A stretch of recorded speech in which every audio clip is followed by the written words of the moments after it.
Price the lord. ಇಂದಿನ ವಾಚನದ ಧ್ಯಾನಕ್ಕೆ ತಮಗೆಲ್ಲರಿಗೂ ಸ್ವಾಗತ. ಪ್ರಭುವೇ, ತಾವು ನನ್ನ ಮನೆಗೆ ಬರುವಷ್ಟು ಯೋಗ್ಯತೆ ನನಗಿಲ್ಲ. ತಾವು ಒಂದೇ ಒಂದು ಮಾತು ಹೇಳಿದರೆ ಸಾಕು, ನನ್ನ ಸೇವಕ ಸ್ವಸ್ಥನಾಗುವನು.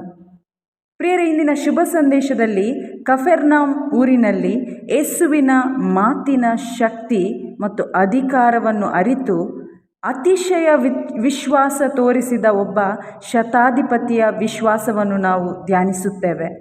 ಇಲ್ಲಿ ಶತಾಧಿಪತಿ ತನ್ನ ಸೇವಕನು ಪಾರ್ಶ್ವವಾಯು ರೋಗದಿಂದ ನರಳುತ್ತಿದ್ದಾಗ ಆತ ದೂರದಿಂದ ಪ್ರಯಾಣ ಮಾಡಿ ಯೇಸುವಲ್ಲಿ ಸೌಖ್ಯಕ್ಕಾಗಿ ಮೊರೆ ಇಡುವುದನ್ನು ನಾವು ಕಾಣ್ತೇವೆ. ಆತನಿಗೆ ತನ್ನ ಸೇವಕನ ಮೇಲಿದ್ದ ಪ್ರೀತಿ ಕರುಣೆ ನಾವು ಕಾಣ್ತೇವೆ. ಇಲ್ಲಿ ಯೇಸು ತನ್ನನ್ನು ವಿಶ್ವಾಸದಿಂದ ಮನಪೂರ್ವಕವಾಗಿ ಕರೆದ ಯಾರಿಗೂ ಆಶಾಭಂಗ ಪಡಿಸಲ್ಲ ಎಂಬ ಮಾತಿನಂತೆ ಸ್ವತಃ ಅವರ ಮನೆಗೆ ಬರುವೆನೆಂದು ಹೇಳ್ತಾರೆ. ಆದರೆ ಆ ಶತಾಧಿಪತಿ ನಾನು ಯೇಸುವಿನ ಮುಂದೆ ಆತನೇ ತನ್ನನ್ನೇ ದೀನಪಡಿಸ್ತಾನೆ ಮತ್ತು ವಿಶ್ವಾಸ ಪ್ರಕಟಿಸಿ ಹೇಳ್ತಾನೆ, ಪ್ರಭು, ತಾವು ನನ್ನ ಮನೆಗೆ ಬರುವಷ್ಟು ಯೋಗ್ಯತೆ ನನಗಿಲ್ಲ. ಆತ ಇಲ್ಲಿ ಹೇಳುವುದು, ನೀವು ಪರಿಶುದ್ಧರು, ಪಾಪಿಯಾದ ನನ್ನ ಮನೆಗೆ ಬರುವಷ್ಟು ಯೋಗ್ಯತೆ ನನಗಿಲ್ಲ. ಆತನಲ್ಲಿರುವ ದೀನತೆ ಇಲ್ಲಿ ನಾವು ಕಾಣ್ತೇವೆ. ಆತ ಯೇಸುವಿನ ಮಾತಿನಲ್ಲಿರುವ ಶಕ್ತಿ ಮತ್ತು ಅಧಿಕಾರ ಒಪ್ಪಿಕೊಳ್ತಾನೆ, ತನ್ನ ಉದಾಹರಣೆಯನ್ನು ಕೊಡ್ತಾನೆ. ತಾನು ಕೂಡ ಅಧಿಕಾರದಲ್ಲಿರುವ ವ್ಯಕ್ತಿ, ತನ್ನ ಮಾತಿಗೆ ಎಷ್ಟು ಬೆಲೆ ಇದೆ, ಎಷ್ಟು ಆತ ಸೇವಕರು ತನ್ನ ಮಾತಿಗೆ ಬೆಲೆ ಕೊಡ್ತಾರೆ ಎಂದು ಆತ ಅರಿತಿದ್ದ. ಆತನಿಗೆ ಯೇಸುವಿನ ಮಾತಿನ ಆ ಒಂದು ಬೆಲೆ ತಿಳಿದಿತ್ತು. ಆ ಮಾತಿನಲ್ಲಿರುವ ಶಕ್ತಿ ಅಧಿಕಾರ ಅವನಿಗೆ ಪ್ರಕಟವಾಗಿತ್ತು. ಎಲ್ಲ ರೋಗಿಗಳ ಮೇಲೆ ಯೇಸು ನುಡಿ ಕಾರ್ಯ ಮಾಡುತ್ತದೆ. ಅದಕ್ಕಾಗಿ ಒಂದು ನುಡಿ ಸಾಕು, ಒನ್ ವರ್ಡ್ ಈಸ್ ಎನಫ್.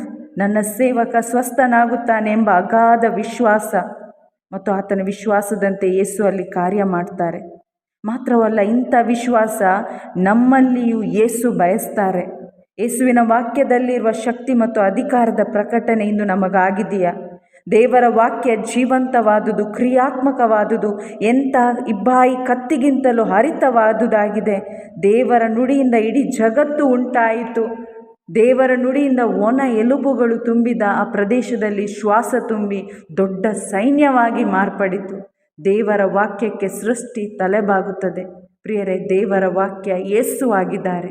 ಮಾತೆ ಮರಿಯಳು ದೇವದೂತನಿಂದ ಬಂದ ಆ ವಾಕ್ಯ ತನ್ನಲ್ಲಿ ಸ್ವೀಕಾರ ಮಾಡಿದಾಗ ಆಕೆ ಯೇಸುವಿಗೆ ಗರ್ಭ ಧರಿಸಿದ್ಲು. ಸೌಲನಾಗಿದ್ದ ಸಂತ ಪೌಲರ ಮೇಲೆ ದೇವರ ವಾಕ್ಯದ ಬೆಳಕು ಬಿದ್ದಾಗ ಆತ ಅತಿ ಶ್ರೇಷ್ಠ ಪ್ರೇಷಿತನಾಗಿ ರೂಪಾಂತರಗೊಂಡ. ಪ್ರಿಯರೇ, ನಮ್ಮ ಮುಂದಿನ ಮಹಿಮೆಯ ನಿರೀಕ್ಷೆಗೆ ಆಧಾರ ದೇವರ ವಾಕ್ಯವಾದ ಪ್ರಭು ಯೇಸು ಕ್ರಿಸ್ತರಾಗಿದ್ದಾರೆ.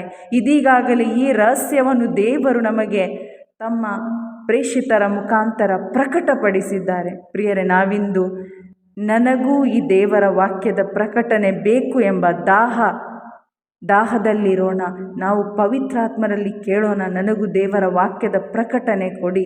ಶುಭ ಸಂದೇಶವನ್ನು ನಿರಂತರ ಆಲಿಸಿ ನಾವು ವಿಶ್ವಾಸಿಸಿದಾಗ ನಾವು ಕೂಡ ದೇವರ ಮಹಿಮೆಯನ್ನು ಕಾಣುತ್ತೇವೆ. ಆಮೇನ್. Praise the lord.